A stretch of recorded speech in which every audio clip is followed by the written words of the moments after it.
예수님께서 제자들에게 여러 가지 말씀들을 해주셨습니다. 또 많은 무리들에게 말씀을 많이 해주셨는데, 그런데 그 말씀 가운데는 어려운 말씀들이 많았다라고 하는 것입니다. 그 이유는 세상에서는 들을 수 없는, 그리고 선지자들도 해준 적이 없는 그런 말씀들을 예수님이 많이 하셨기 때문이죠. 그렇기 때문에 우리에게는 이 말씀을 들을 때에 가르치는 이가 반드시 필요하다라고 하는 것입니다. 사도행전 8장 30절로 31절에 보면 이런 말씀이 나옵니다. 빌립이 달려가서 선지자 이사야의 글 읽는 것을 듣고 말하되 읽는 것을 깨닫느냐 대답하되 지도해 주는 사람이 없으니 어찌 깨달을 수 있느냐 하고 빌립을 청하여 수레에 올라 같이 앉으라 하니라. 에디오파의 국고를 맡은, 지금으로 말하면 재무부 장관인 이 간다게라는 사람이 예루살렘 예배를 드리러 왔다가 지금 이제 돌아가는 과정이에요. 그런데 하나님의 성령이 사마리아에서 지금 복음의 역사를 막 일으키고 있는 빌립에게 광야로 내려가라는 거잖아요. 그래서 빌립이 성령의 지시를 따라 광야로 내려갔더니 바로 에티오피아 내무부 장관이 재무부 장관인 간다게를 만나게 됩니다. 그러니까 빌립이 보니까 이사야의 글을 읽고 있는 거예요, 소리내서. 그래서 묻는 거죠, 그죠? 네가 읽는 것을 깨닫느냐? 그랬더니 이 사람이 말합니다. 지도하는 사람이 없으니 내가 어찌 깨달으리요? 그러면 이 사람이 지금 무지해서가 아니죠, 그죠? 무식해서가 아니에요. 한 나라의 재무부 장관쯤 되면 엘리트 중에 엘리트입니다. 배울 만큼 배웠고 학식도 있는 사람이에요. 우리가 여기서 발견하는 뭐냐면 하나님의 말씀인 성경은 세상의 지식이라든가 또는 학력으로 이해할 수 있는 말씀이 아니다라고 하는 것입니다. 그래서 이제 빌립이 올라서 그 말씀에서 이 말씀이 지금 무슨 내용인지 누구에 관한 내용인지 풀어서 설명을 했더니 이 내시가 이야기하죠. 물이 있음에 내가 세례를 받음에 무슨 거리낌이 있겠느냐. 그래서 길을 가다가 결국 세례를 받고 에티오피아로 돌아가게 됩니다. 또 우리는 거기 보면서 가르치는 자가 분명히 있어야 성경은 우리가 깨달을 수 있다는 것을 발견을 하게 됩니다. 누가복음 24장 27절 이하에도 그런 말씀이 나옵니다.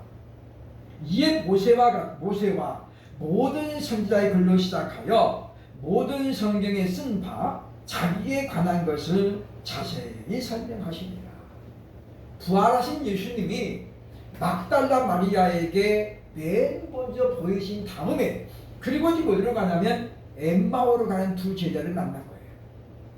근데 이들이 슬픈 얼굴빛을 띠고 돌아가는 거잖아요, 그죠? 그래서 예수님이 이제 이야기를 가는 과정에 이 말씀을 하는 거예요.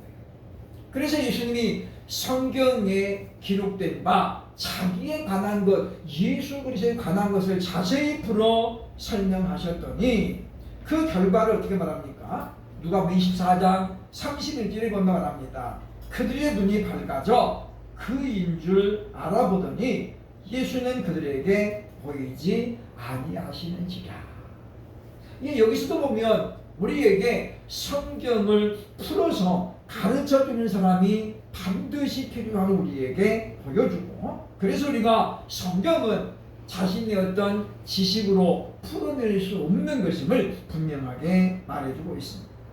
그러므로 우리가 신앙생활을 하면서 성경이나 또는 신앙생활에 궁금한 것이 있으면 우리는 묻기를 주저하지 말아야 됩니다.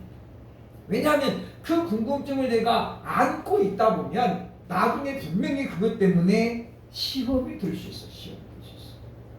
그래서 이제 우리 교회도 지금 제가 그것을 기도하고 있습니다만은 외국에는 오후 예배 때 성경을 토론하는 시간이 많이 있습니다. 성도들이 물어보고 담임 목사님이 이제 설명을 해주는, 팀 켈러도 그렇게 해서 교회가 부흥이 됐고, 존 메가더도 지금 매 주일마다 그런 시간을 갖고 있습니다. 물론 목사가 만물 박사가 아니기 때문에 정확하게 모든 것을 다 말할 수 없습니다. 그러나 그런 과정을 통해서 목회자도 공부가 되는 것이다 라는 거죠. 그렇기 때문에 우리가 보면 항상 의문점이라든가 궁금한 것이 있으면 쌓아둘 것이 아니라 물어봐야 된다. 그래서 나보다 먼저 신앙생활을 한 사람에게 묻고, 또 그가 어렵다고 말하면 목회자에게 묻는 그런 어떤 시간을 가져야 되겠다라는 것입니다. 오늘 본문에 보면 니고데모라고 하는 유대인의 지도자가 설명됩니다. 개역 한글에서는 유대인의 관원이라 그래서 관원. 그러니까 지도자라는 개념하고 관원이라는 단어는 전혀 달라요. 그죠? 관원은 공식적인 절차 또는 시험을 통해서 합격이 된 사람을 말해요.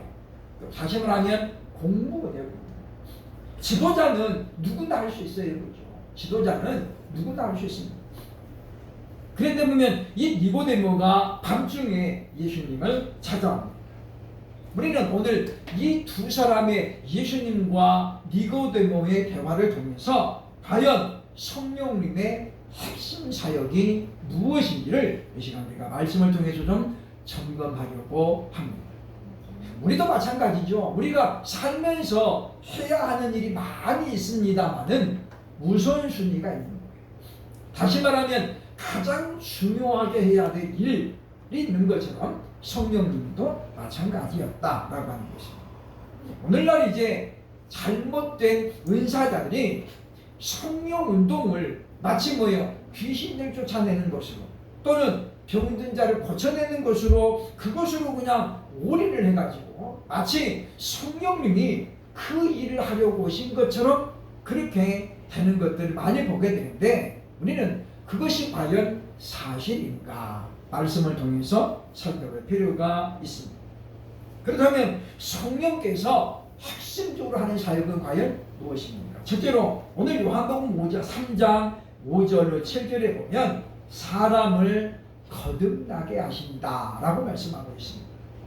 5절에 보면 예수께서 대답하시되 진실로 진실로 네게 이르노니 사람이 물과 성령으로 나지 아니하면 하나님의 나라에 들어갈 수 없느니라 라고 말하죠.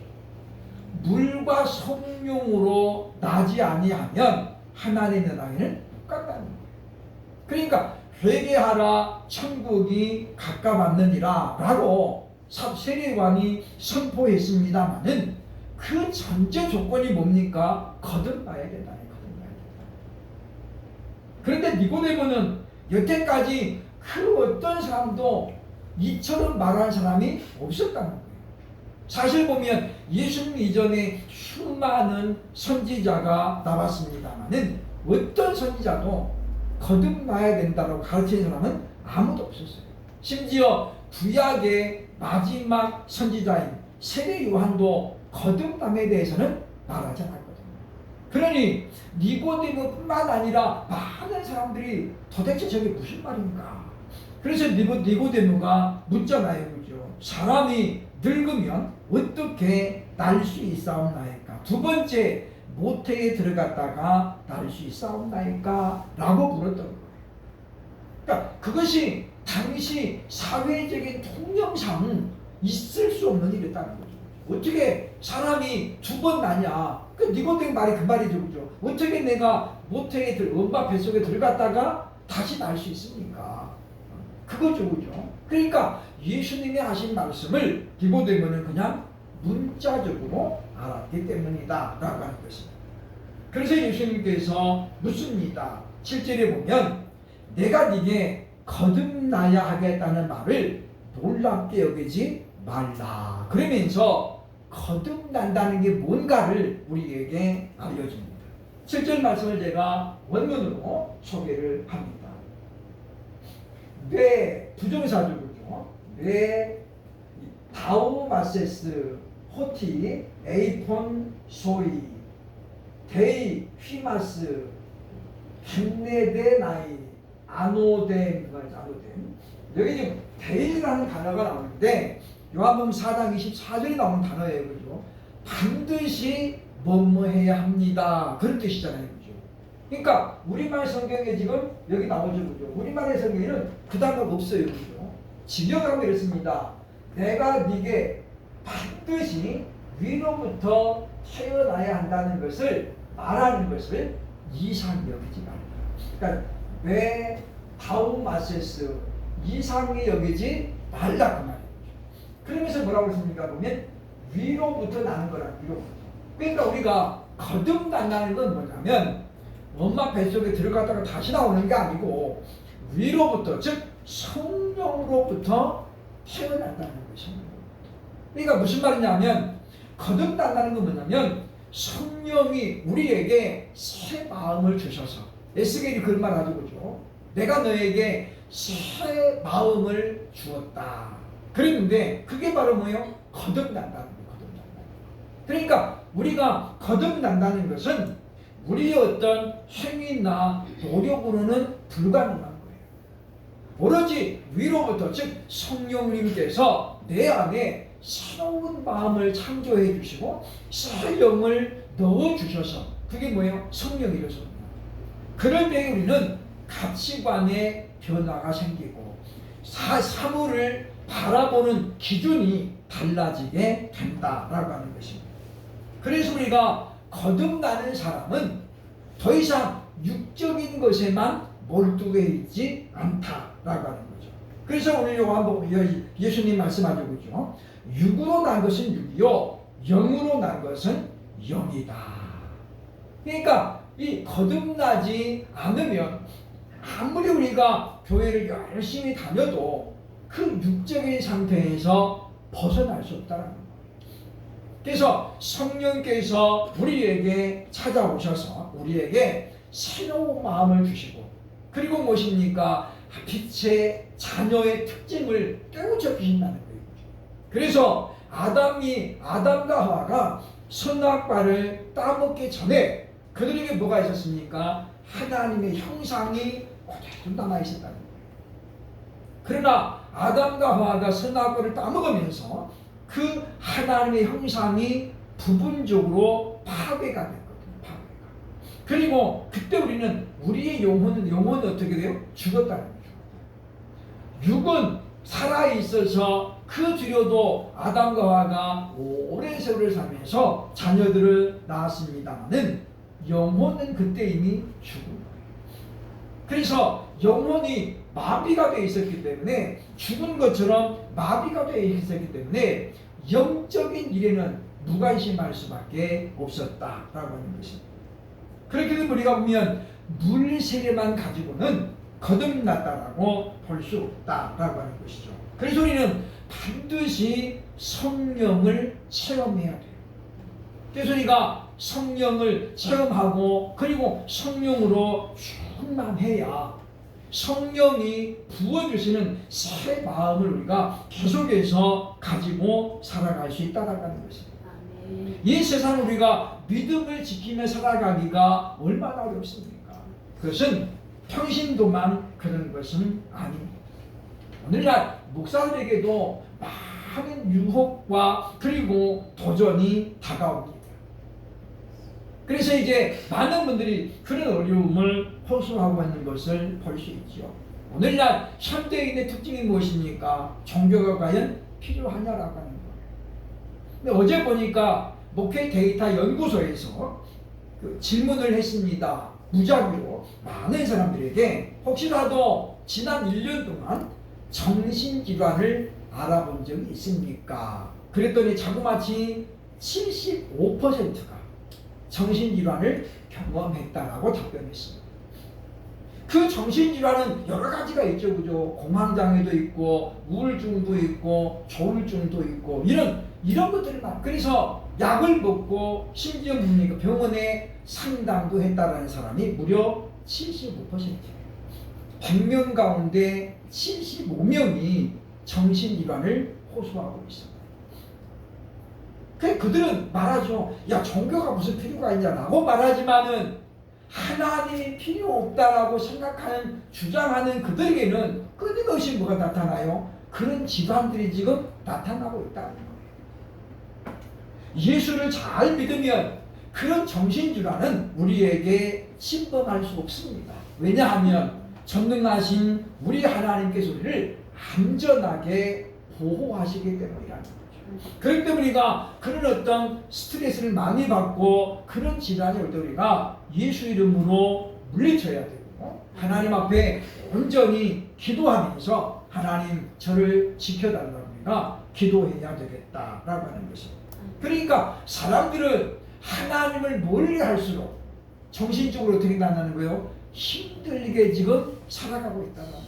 그래서 우리가 보면 운전을 제가 하다 보면 정말 제정신이 아닌 사람들을 많이 봐요. 그죠? S자로 하는 거는 다반사고 1차선에 있던 차가 갑자기 3차선으로 오더니 우회전으로 팍 떨어지는 거예요. 그것도 깜빡이도 안 켜고. 제가 그때 무슨 생각이 드냐면 약 먹었나요? 제가 그렇게 약 먹었나 보다. 왜냐? 우리나라 지금 마약이 너무 많이 들어와 있습니다. 그야말로 불특정 대상을 향해서 학생들도 군인들도 심지어 경찰들까지라도 그게 지금 그대로 노출되어 있다는 거죠. 그래서 그렇게 막 함부로 위협 운전을 하는 사람 보면 약 먹었다 생각이 들 수밖에 없다라고 하는 것입니다. 그래서 우리가 참으로 하나님이 우리에게 필요한 것은 우리가 단순히 천국 가야 되기 때문만이 아니라는 거예요.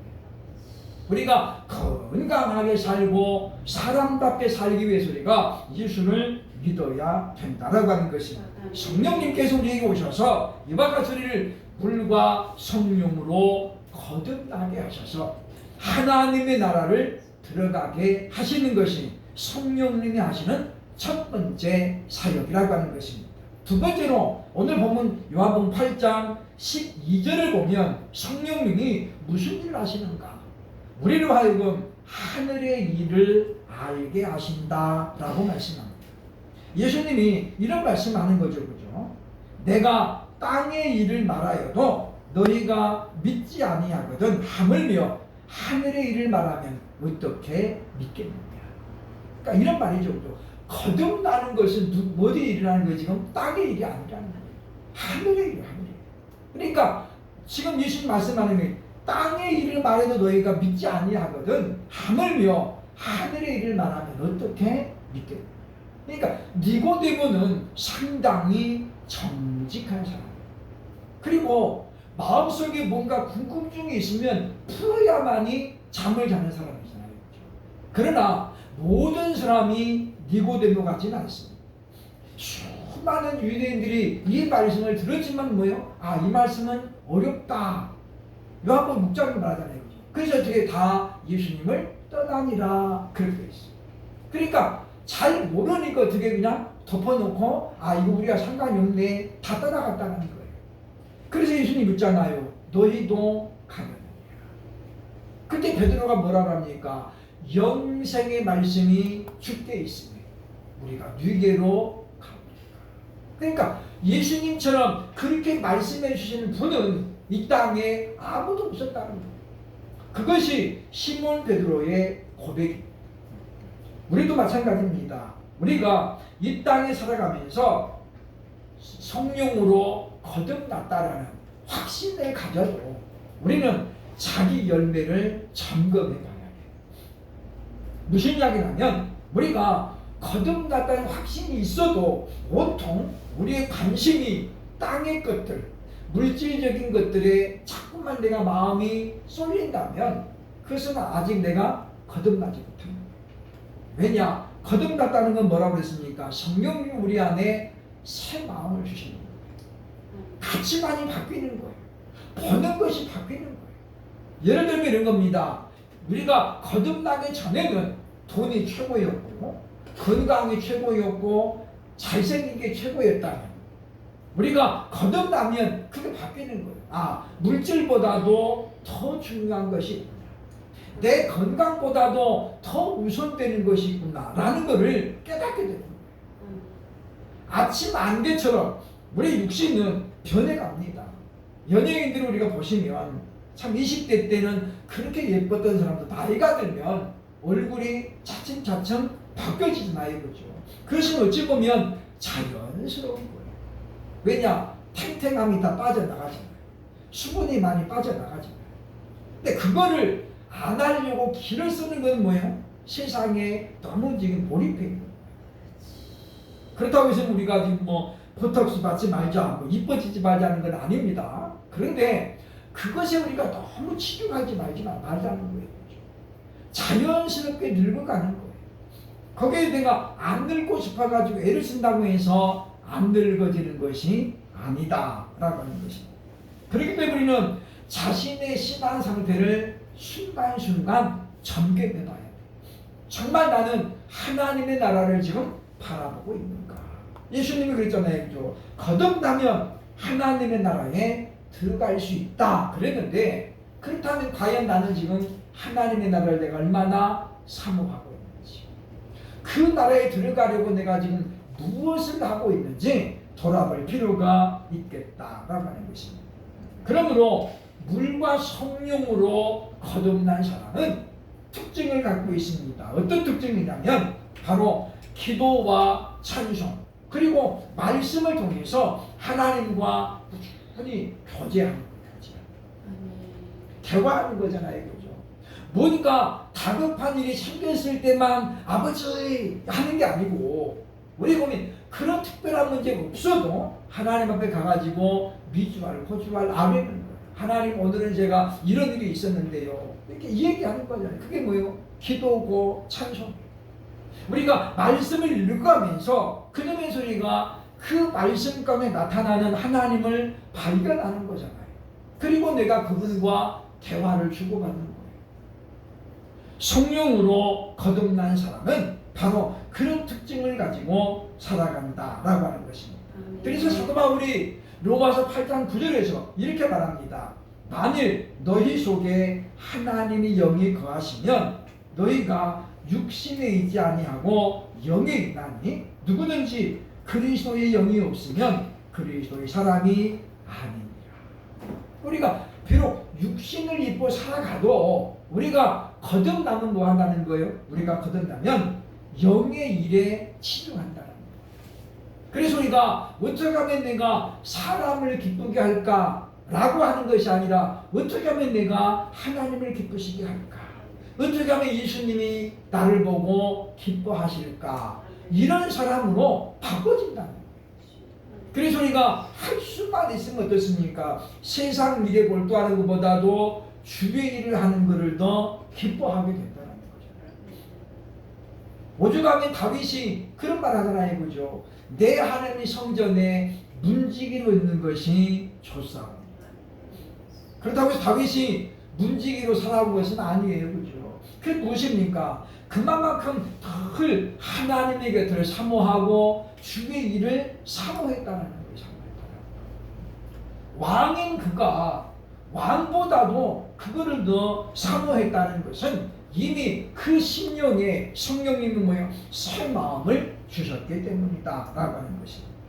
그러므로 저와 여러분도 우리가 정말 거듭났다라는 확신을 갖고 있는 사람이라면 우리가 비록 육에 있지만 늘 하나님과 교제하면서 하나님을 기쁘시게 하고 하나님의 뜻을 이루어가려고 애쓰는 저와 여러분 될 수 있기를 주의 이름으로 축원합니다. 세 번째로 성령님께서 하시는 또 하나 핵심 사역이 고린도전서 12장 3절에 나오는데 바로 예수를 구세주로 시인하게 합니다. 이 말은 굉장히 중요한 말씀이죠. 우리가 예수님에 대한 신앙을 고백하는 것은 우리의 의지로는 안 된다는 거예요. 물론 사람들이 자기 의지로 아멘도 할 수 있어요. 그죠? 나 예수 믿습니다. 얼마든지 말할 수 있고 또 그 이력서에도 종교란에 기독교라고 써놓을 수 있어요. 그러나 고린도서 12장 3절에서 지금 주님 말씀은 뭐냐면 인격의 변화를 동반하고 있는 신앙 고백은 성령이 아니고는 할 수 없다라는 거죠. 그러니까 우리가 간단하게 구별이 가능합니다. 정말 예수님을 믿는다고 말하는 사람이 그 이후에 변화가 일어나고 있는지 아닌지 보면 알아요. 열매까지 안 가도 돼요. 열매는 그 다음에 변화가 먼저 일어나고 열매가 맺어지는 거잖아요. 그죠? 변화와 동시에 열매가 맺어지는 사람은 없습니다. 그것은 우물가에 가서 숭늉 찾는 것과 똑같아요. 아무리 농부가 정성을 다해도 나무를 심고 나면 몇 년이 지나야 열매가 맺어져요. 심자마자 봄에 심었는데 가을에 열매가 안 열어요. 그죠? 그잖아요. 우리가 아이도 마찬가지다. 10달을 채워야 나오는 거예요. 7달 만에 야 엄마 힘드니까 너 좀 나와라. 그럼 애가 효자니까 7달만 나오나요? 안 나와요. 그렇게 나오면 큰일 나. 그 애는 바로 인큐베이터 들어가요. 얼마나 위험해요. 그러니까 우리는 하나님이 우리를 예수를 믿어도 우리에게 뭐예요? 하나님이 열매를 맺기까지는 기다려주십니다. 기다려주십니다. 그래서 뭐예요? 때가 돼도 안 맺으면 뭐라는 걸 주님 말씀하죠. 내가 뽑아버린다. 그래서 주님이 뭐라고 그랬습니까? 주인이여 오래만 기다려 주옵소서. 그래서 우리가 열매가 없어도 주님이 자꾸 우리를 위해서 어떻게 해요? 중보기도 하잖아요. 로마서 8장에 보면 바울이 그걸 이야기하는 거잖아요. 그렇죠? 하나님의 보좌 앞에서 우리를 위해서 기도하는 이가 있어요. 그렇죠? 누구예요? 그리스도 예수께서 하시고 그 다음에 성령님이 기도하시는 거예요. 성령. 그러니까 야 쟤는 보니까 안 되겠다. 야 그래도 예수님은 어떻게 적극적으로 변론을 하는 거잖아요. 아버지 그래도 제가 바로 저를 위해서 죽었지 않습니까? 그래서 뭐요? 조금 더 기다려달라. 변할 거라고 열매 맺을 거라고 그렇게 주님이 자꾸 시간을 벌어주시면 성령님이 자꾸 우리에게 어떻게 해요? 감동도 하시고 때로는 책망도 하시고 그래서 우리를 새 사람 되게 만들고 변화되게 만들고 열매 맺게 만든 날아가는 것입니다. 그렇기 때문에 우리가 예수를 구주로 믿는 사람에게는 반드시 변화가 일어난다는 거예요. 예수님을 3년 동안이나 부지런히 쫓아다녔고 그리고 재정을 담당했던 가룟 유다는 놀랍게도 성경에 등장할 때 단 한 번도 예수님을 가리켜서 주여라고 부른 적이 없습니다. 항상 그는 선생님 이렇게 불렀습니다. 랍비라고 불렀습니다. 퀴리오스라고 하는 주님과 랍비는 어떤 관계가 있나요? 랍비는 그냥 가르치는 자예요. 가르치는 자. 선생님이 말이에요. 퀴리오스는 뭐예요? 하나님께 유대인들이 하나님께 썼던 단어예요. 그러니까 보면 그 단어를 유다는 못 썼다는 거잖아요. 왜 그래요? 성령님이 그에게 감동을 하셔도 그가 거부했다는 거예요. 그러니까 성령으로 말미암지 않았기 때문에 유다는 뭐예요? 예수님을 구세주라고 부를 수가 없었다는 거예요. 그러나 오늘날은 많은 사람들이 자기의 어떤 필요와 유익을 인해서 예수를 믿는다고 고백하죠. 그러한 자들 향해 예수님이 이렇게 엄중하게 경고합니다.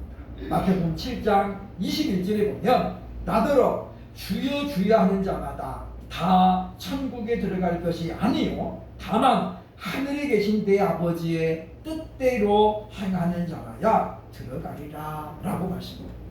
그러니까 우리가 거듭나는 것은 하나님의 뜻이에요. 그런데 우리가 거듭난 것처럼 보일 수는 있어도 예수님 뭐라 말하는 거예요? 그런 사람은 아버지의 뜻대로 한다는 거예요. 그러니까 저와 여러분이 정말로 내가 예수를 구세주로 믿는다면 고백한다면 우리는 어떻게 해야 돼요? 하나님의 말씀대로 살려고 애를 써야 돼요. 발버둥 쳐야죠. 왜 저는 이렇게 하나님 예수님을 안 닮아가나요? 왜 아직도 내게는 쓴뿌리가 이렇게 남아있습니까? 저도 모르게 자꾸만 옛사람의 모습이 툭툭 튀어나오는 것은 도대체 어찌 우리가 하나님 앞에 때로는 어떻게 해야 돼요? 물부짖어야 돼요. 왜 저는 이거밖에 안 되나요? 그것은 뭡니까? 거듭난 사람은 그런 특징이 있다고 하는 거예요. 예수를 구세주로 믿는 사람은 내가 왜 예수님을 이렇게 못 닮아가고 있는가 때문에 마음 아파하는 거고 통곡하는 거예요. 베드로가 예수님을 3번이나 부인하고 3번째 부인하고 나니까 달기 울었어요. 그죠? 그래서 그는 직감적으로 예수님을 쳐다봅니다. 그런데 베드로가 예수님을 쳐다보는데 동시에 예수님이 베드로를 계속 쳐다보고 있었던 거예요. 누가복음 23장에 그 말 나오잖아요. 이 주 예수께서 고개를 돌이키사, 그 돌이키사가 미완료형이에요. 계속해서 베드로가 자기를 쳐다볼 때까지 예수님이 어떻게 다는 거예요? 쳐다보고 있었다는 거예요. 첫 번째 부인할 때도 예수님은 쳐다보고 있었고, 두 번째 부인할 때도 예수님은 베드로를 쳐다보고 있었어요. 누구만 안 본 거예요? 베드로만 안 쳐다봐요. 근데 세 번째 부인하고 닭이 울었을 때 그 마음에 주님이 하신 말씀이 떠올라잖아요. 시몬아, 네가 오늘 밤 닭 울기 전에 3번 나를 부인하리라. 그래서 그는 예수를 주로 믿은 사람이잖아요. 그렇죠? 주는 그리스도시요 살아계신 하나님의 아들이십니다 라고 마태복음 16장 16절에서 베드로가 고백했을 때에 주님이 뭐라고 그랬어요? 요한의 아들 시몬아, 네가 복이 있다. 그런데 그것을 너로 알게 한 것은 뭐예요? 혈육이 아니라는 거예요. 하늘에 계신데 아버지께서 너로 하여금 알게 하셨다. 누구를 통해서요? 성령을 통해서. 그러니까 우리는 그렇기 때문에 우리가 단번에 예수님처럼 살아갈 수 없습니다. 단번에 우리 믿음이 장성할 수 없습니다. 우리가 하루아침에 다과천선에서 살아갈 수는 없습니다. 그러나 우리는 적어도 갈등을 느끼며 살아요. 하나님, 왜 저는 이렇게 열매가 없습니까? 왜 저는 이렇게 예수님을 못 닮아가고 있을까요? 이런 갈등을 가지고 우리가 기도해야만이 우리는 바로 예수를 구세주로 믿는 사람이라고 말할 수 있다는 것입니다. 오늘날 영의 세계는 가짜와 진짜가 너무 많이 섞여져 있습니다. 가짜인지 진짜인지 판가름할 수 없는 일들이 많습니다. 그래서 주님 말합니다. 열매를 보고 나무를 알지. 그래서 우리는 이제는 열매를 중점적으로 맺어야 되고 열매에 관심을 가져야 됩니다. 열매가 없다고 해서 구원을 못 받는 것은 아닙니다. 우리가 예수를 믿음으로 구원을 받는 거예요. 그러나 열매 없는 구원은 어떤 구원이에요? 부끄러운 구원. 그죠? 예수님 앞에 갔을 때 유구구원이요. 그죠? 예수님이 혼인잔치에 다 초청했어요. 그죠? 사람들이 예복을 안 입고 왔어요. 몇 사람이. 그때 묻죠. 너는 어찌하여 예복을 없느냐.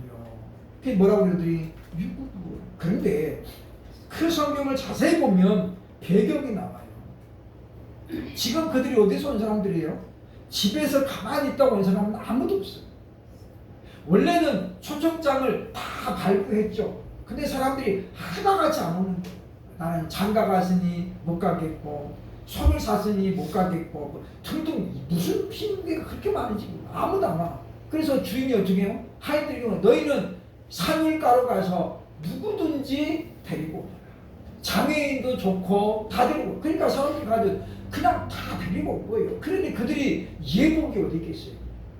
그런데 무슨 이야기냐면 그 잔치의 내용을 알고 사람들이 뭐 했다는 거예요? 예복을 준비했다는 거예요.